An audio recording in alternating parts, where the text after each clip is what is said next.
Hey guys, welcome to J Squared Talks. I'm here with a much better co-host than Andrew. Why don't you introduce yourself? Hey everyone, I'm Jeremy's clone. I hope to bring something more to the table than Andrew and Armando ever could.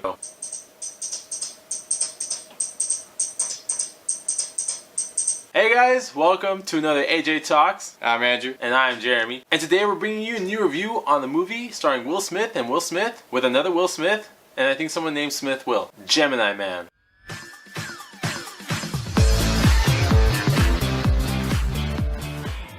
Okay guys, what is Gemini Man? So Gemini Man stars Will Smith and Mary Elizabeth Winstead and Benedict Wong. Okay, guys, I'm shooting a video. No, I can't feed you right now. In Gemini Man, Will Smith is an assassin for the Defense Intelligence Agency. Basically the CIA, but instead of the C, it's a D. Boom. Alphabet. Let's go. Will Smith is the best of the best, and they make sure that you know that by telling you that a million times in the first 15 minutes. That's true. He is by far the greatest assassin this agency has ever seen. But he's 51 years old. What do you guys want from me? He's 51 years old. He's too old. The agency decides, you know what? We want to replace him with a younger version of him. So we're going to clone him, as shown in the trailer. They don't explain the logistics of that, and I think it's better that they don't. So you have the original Will Smith. He runs into the clone of Will Smith, which is age 23. I'm 23. They're going at it. That's pretty much the whole movie, but I'm not going to spoil anything. To start things off here at AJ Talk, as you know, our formula. The good, the bad, the ugly. Let's start off with some good. So the first thing about the good, the action. The action in Gemini Man was surprisingly good. There were a lot of action scenes where I was thinking to myself, you know what? Despite this mediocre CGI, these shots are pretty interesting and kind of fun. Also, we're a little biased when we were watching this movie because we watched it in Dolby, so the sound was amazing and the picture was great. But nonetheless, it doesn't take away that the action shots were well done. Honestly, I gotta agree with Andrew here. It's completely right. The action shots were superb. Some of the action scenes in this movie are done pretty well, especially when it's a 1v1 fight. The sound design mixed with the choreography made all the fights feel a lot more intense than humanly possible, to be honest. Like, they were doing some things in this movie I don't think can actually be done. Like, one of the things that a lot of action movies struggle with is showing their characters actually suffering from being hurt. In this movie, they were getting punched and punched and punched. Punches that looked like they should actually hurt, and they weren't really reacting to them, but it still made some pretty good action. Will Smith knows how to act out his action, and when there's two Will Smiths, double the fun. In addition to the action, the supporting actors were great. Benedict Wong, he wasn't casting spells in this one, but he was making me laugh, which is a spell in itself, I must say. And then the other girl, whatever her name is, Mary Elizabeth Winstead. Yeah. Ramona Flowers. Scott Pilgrim. Yeet. She's very cool. She's very cool in this movie too. She kicks ass. I like a woman. You know, something I found weird about this movie with Mary Elizabeth Winstead is that every time the camera panned over to her, it was a completely straight shot. All on her face, just her face taking up the whole shot. Really, like with the other characters, Will Smith or Benedict Wong, it was like a side angle, or it was capturing two people at once, or it was like Will Smith looking to the side. But whenever it panned over to her, it was completely straight, as if they had the camera right here in front of her face, where for everyone else is like an angle, or the character like shifted a bit. But for her, it was like right in front of her face. I don't know where to put this in the good, the bad, or the ugly, so I'm kind of just pointing it out because it was kind of weird. When you go watch the movie, pay attention to that. You'll see that the shots for her are like just straight, and it's really weird. But it worked. Benedict Wong was used as comedic relief in this movie, and it's pretty funny. He also has a mustache like myself, so shout out to him. Everyone makes mistakes.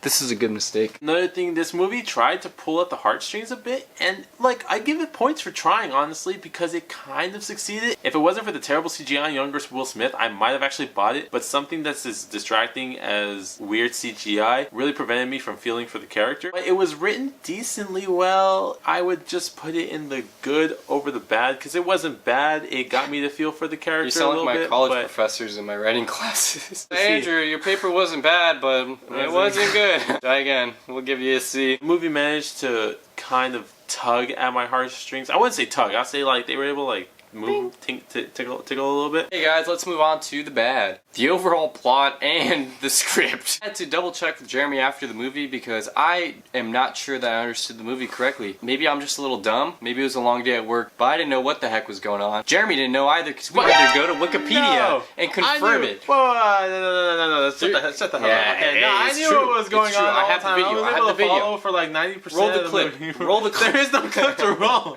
Roll the clip from the car. Roll the clip. Really, the plot, in my opinion, was kind of hard to follow at some parts. I'm not gonna say the entire movie. Overall, I understood what was going on. There's certain parts where I was, dude. The script was kind of awkward. It felt, when I was watching it, like I was watching something that was made on YouTube. I feel like I was watching a YouTube movie that was high production that somehow snagged Will Smith as the leading actor. Wait, no, Will Smith is a YouTuber now. This was a YouTube Red project that they brought to the full screen. It makes sense now. Holy crap. That's it, right in the video.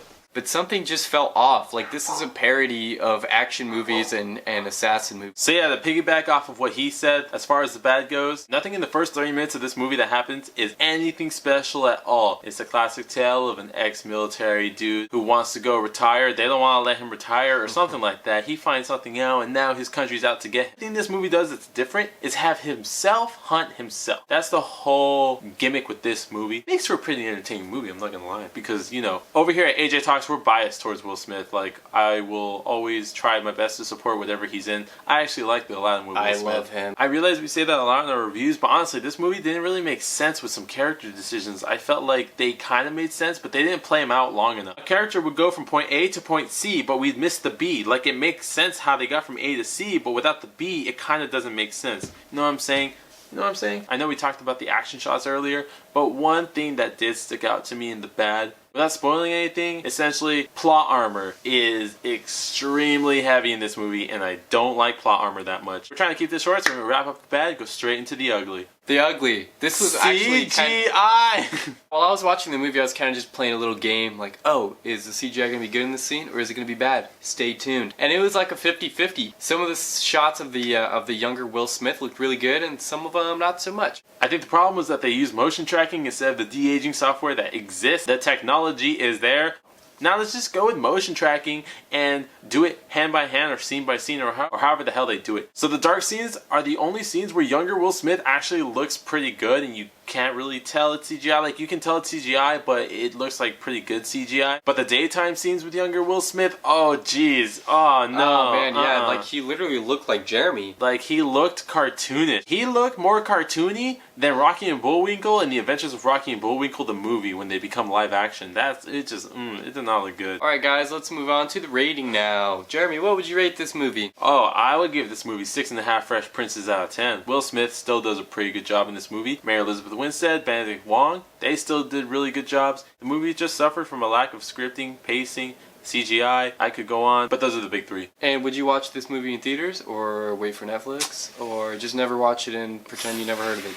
Netflix. I think the fact that we were being in Dolby actually hurt the movie because we could see the imperfections of the CGI. I would rate this movie 6.5 Carltons out of 10 as well. I would watch it on Netflix any day. Dude, the later half of 2019 has just been really bad with the movies. I mean, except for Joker, I haven't really enjoyed any of the movies we reviewed. I think it's because they knew that I was getting on this channel, so they wanted to make sure that it won't succeed. So like the whole movie industry set this up for our failure. Everything's hitting rock bottom all around. Thanks for tuning in, guys. Comment, like, and subscribe. Please comment. We want to get a conversation going. If you're really bored this weekend, go watch Gemini Man with your friends, and then comment down the parts that you thought were good, bad, and ugly as well.